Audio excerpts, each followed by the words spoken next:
김미달 캐스터 마감 상황 알려주세요. 네, 유럽의 주요국 증시들은 상승하며 거래를 마쳤습니다. 미국의 엔비디아발 훈풍이 유럽 증시에 또 한 번 도달한 모습이었는데요. 주요국들의 종가부터 확인해 보도록 하겠습니다. 먼저 독일의 닥스 지수가 0.28%, 영국의 FTSE 100 지수도 0.28% 상승하면서 강보합권 수준을 기록했습니다. 그리고 프랑스의 까끄 지수는 조금 더 강한 모습을 기록했는데요. 0.7% 상승하는 모습이었습니다. 유럽 증시 같은 경우에는 두 가지 이슈를 확인해 보셔야겠습니다. 우선 인플레이션에 대한 ECB 위원들의 그러한 의견을 한번 살펴보셔야 할 텐데요.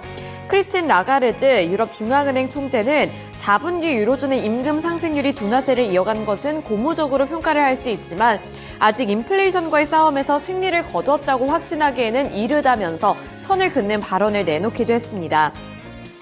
또 요하임 나겔 독일 중앙은행 분데스방크 총재 역시 2분기 유로존 임금 데이터가 나오기 전까지는 ECB가 조기에 금리를 인하하려는 유혹을 떨쳐내어야 한다라면서 이 금리 인하에 대해서는 신중한 입장을 밝혔는데요. 그럼에도 불구하고 미국에서 발표가 된 엔비디아의 호실적 영향이 조금 더 크게 작용이 되면서 이 AI를 둘러싼 열풍이 시장의 금리 인하 기대 후퇴까지 상쇄시키는 모습이었습니다. 따라서 독일과 영국 같은 경우에는 소폭이지만 상승하며 거래를 마쳤고요. 프랑스의 까끄 지수도 0.7% 상승 마감에 성공했습니다. 네, 이어서 국제 유가 확인해 보도록 하겠습니다.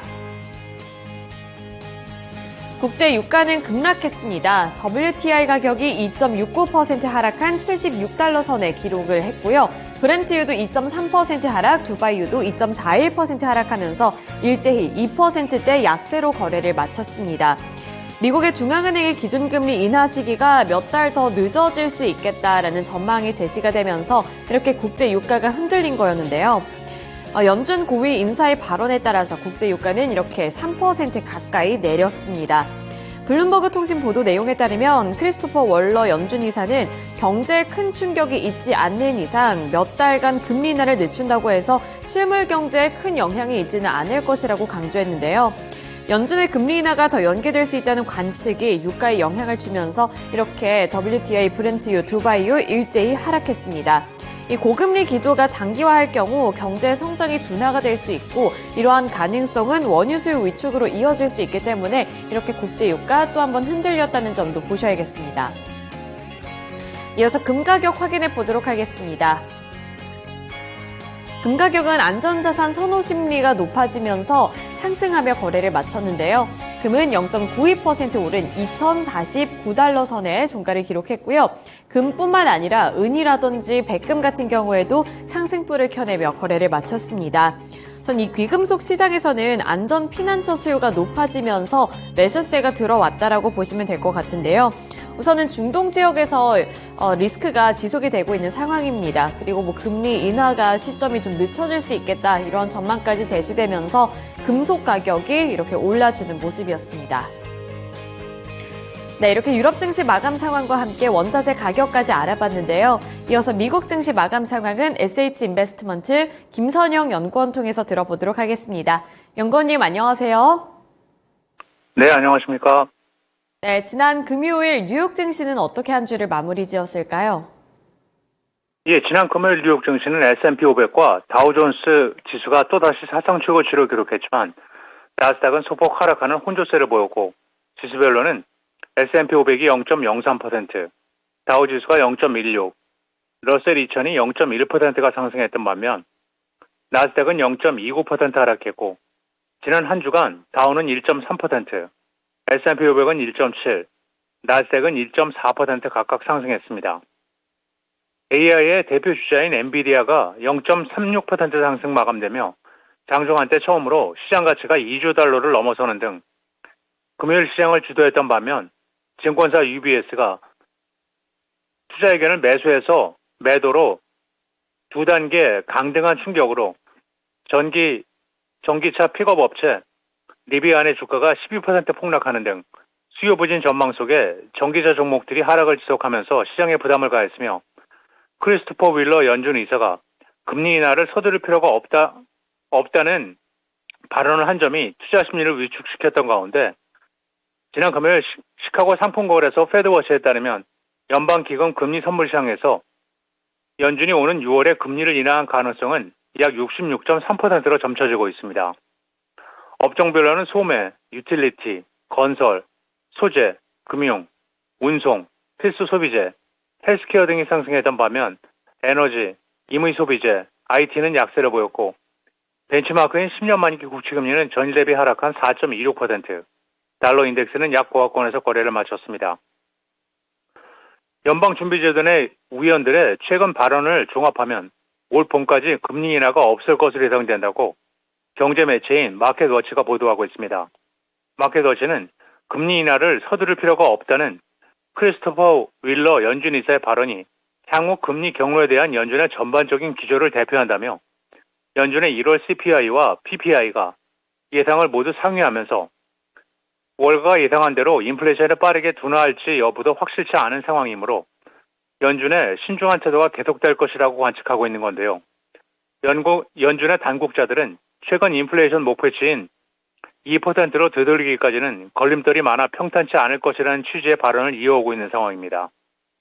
마켓워치는 작년 하반기 미국 경제가 고금리에도 강세를 보였고 올해 1분기에도 평균 이상의 성장률을 보일 것으로 전망하면서 경제 강소로 인한 상품 및 서비스 수요 증가는 비용 상승으로 이어질 수 있다는 의미로 다수의 연준의 당국자들도 올해 후반경에 인플레이션이 금리 인하를 정당화할 만큼 둔화할 것으로 예상된다고 말한 바 있다면서 현재로서는 연준의 금리 인하에 대해 인내심 있는 태도를 유지해야 한다고 언급하고 있습니다. 헤지펀드의 대부로 불리우는 레이 달리오의 브리지워터 어소시에이츠가 지난 4분기 중 소비재주를 팔고 빅테크의 상승 추세에 편승했다는 소식입니다. 미 증권거래위원회에 따르면 브리지워터의 지난 4분기 자산 총액은 179억 달러로 전분기 대비 8.4% 상승했고 AI의 최대 수혜주로 꼽히는 엔비디아를 22만 381주 추가 매입해 포트폴리오에서 엔비디아가 차지하는 비중은 0.13에서 0.74%로 증가했으며 구글의 모회사인 알파벳과 메타 역시 각각 46만 5,505주 그리고 4만 3,928주를 추가 매수한 반면 마이크로소프트는 100만 달러 어치를 매도해 0.42%에서 0.38%로 보유 지분을 줄였습니다. 브리지워터는 또한 제약사 일라일리도 25만 5,619주를 추가 매수했고 신규 편입 종목으로 ICE어스 MSCI 브라질 상장지수 ETF를 지난해 4분기 중 9,616만 달러 어치를 사들였으며 비자 카드를 23만 7,827주, 보험사 프로그레스 코퍼레이션의 주식 44만 1,867주를 매입했으며 반면 매도 상위 5개 종목 중 4개가 소비재주로 브리지워터가 가장 많이 보유했던 프록터&갬블 비중을 4.23에서 3.81%로 그리고 코카콜라와 펩시코, 월마트의 비중도 줄인 것으로 나타나고 있습니다. 한편 이 회사의 포트폴리오 부문별로 보면 ETF를 포함한 금융 부분의 비중이 24.07%로 가장 높았으며 필수 소비재가 23.48%, 헬스케어는 17.7%, 임의 소비재는 14%, 그리고 그 다음이 IT 기업으로 6.24%였던 것으로 나타나고 있습니다. 로이터 통신이 반도체 업체 브로드컴이 지난해 인수한 소프트웨어 업체 VM웨어의 일부 사업을 매각하는 마무리 단계에 있다고 보도했습니다. 브로드컴은 VM웨어의 최종 사용자 컴퓨팅, 즉 EUC 사업 부문을 글로벌 상업펀드인 KKR에게 38억 달러 규모로 매각하는 거래를 마무리 짓고 있다고 알려졌는데요. EUC는 사용자가 언제 어디서나 필요한 애플리케이션이나 데이터에 원격으로 접근할 수 있도록 지원하는 기술입니다. 브로드컴은 지난해 VM웨어를 인수해 소프트웨어 사업을 강화하면서도 일부는 정리하고 있는데요.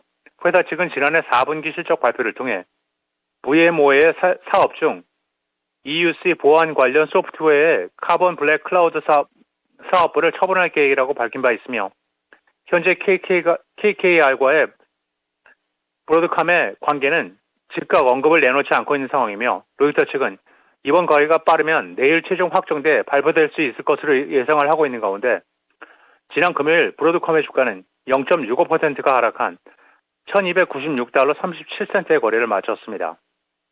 마지막으로 내일은 연방 상무부의 1월 신규 주택 판매가 발표되며 시장 예상은 전달 대비 증가한 69만 건이며 줌 비디오 커뮤니케이션스, 피델리티 내셔널 인포메이션 서비스스, 도미노스 피자, 에드트렌, 리 오토, 퍼블릭 서비스, 유니티 소프트웨어, 워크데이, 필그림스 프라이드, 아이로봇, 원오케이, 스타 서지컬, 알바니 인터내셔널, 그리고 SB 커뮤니케이션스가 지난 분기 실적을 발표할 예정입니다. 네, 이렇게 실적 발표 일정까지 함께 들어봤고요. 오늘 말씀 여기까지 들어보겠습니다. 오늘 말씀 고맙습니다. 네, 감사합니다. 네, 이렇게 유럽 증시에 이어서 미국 증시 마감 상황까지 함께 알아봤습니다. 이어서 국내 증시는 지난주 한 주를 어떻게 마무리를 지었을지 금요일장 마감 상황 함께 알아보도록 할 텐데요. 먼저 코스피와 코스닥의 종가부터 확인해 보도록 하겠습니다. 코스피 지수는 0.13% 상승하면서 2667포인트 선의 종가를 형성했습니다. 이 코스피 지수 강보합권 수준의 마무리 지었는데요. 코스피는 전강 후약 장세를 나타내면서 오전장에서 조금 더 강한 모습을 나타냈고 그 이후에는 탄력이 조금씩 둔화되면서 결국에는 강보합권 수준의 마무리를 지었습니다. 이어서 코스닥 살펴보시죠. 코스닥 같은 경우에는 0.18% 하락하며 약보합권 수준의 마무리 지었는데요. 0.18% 내린 868포인트 선의 종가를 형성했습니다. 선물지수 같은 경우에는 오르긴 올랐지만 소폭의 오름세로 그쳤고요. 0.32% 상승했습니다. 수급 상황 체크해 보도록 하겠습니다. 먼저 거래소에서부터 살펴보도록 할 텐데요.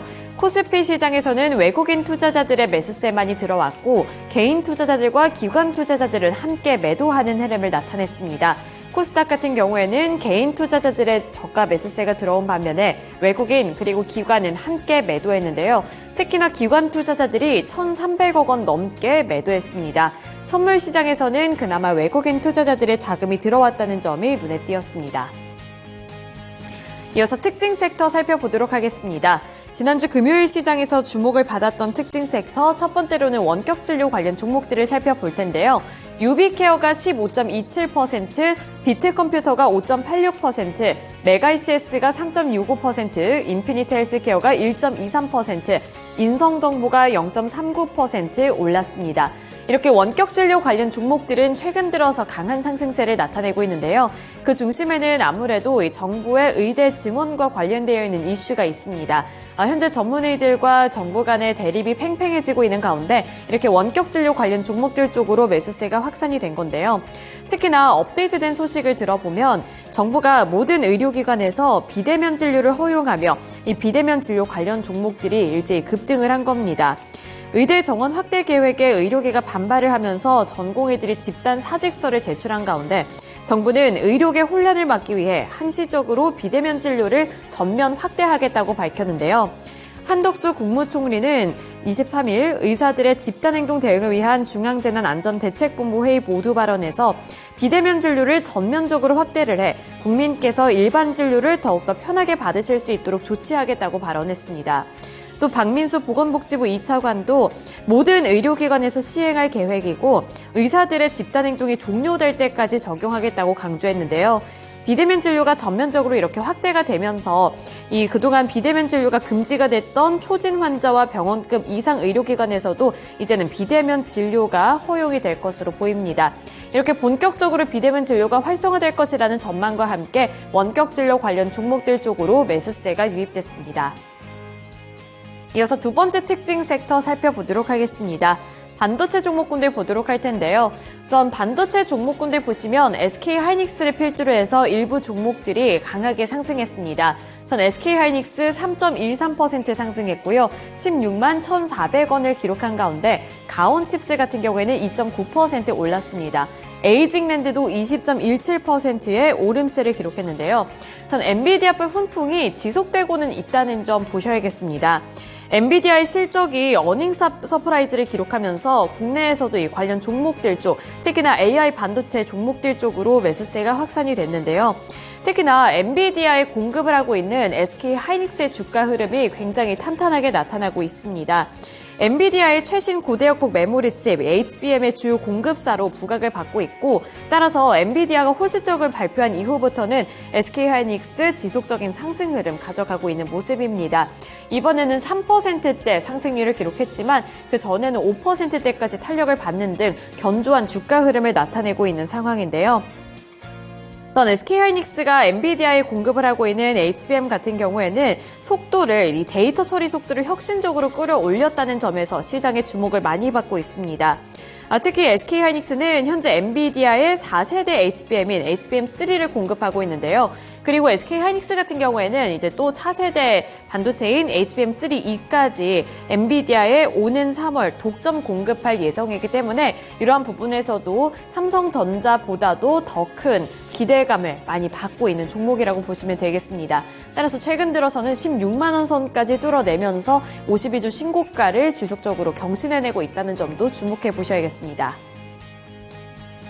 네, 이렇게 금요일 시장 주목을 받았던 특징 섹터까지 함께 알아봤고요. 지금까지 글로벌 증시 마감 시황이었습니다.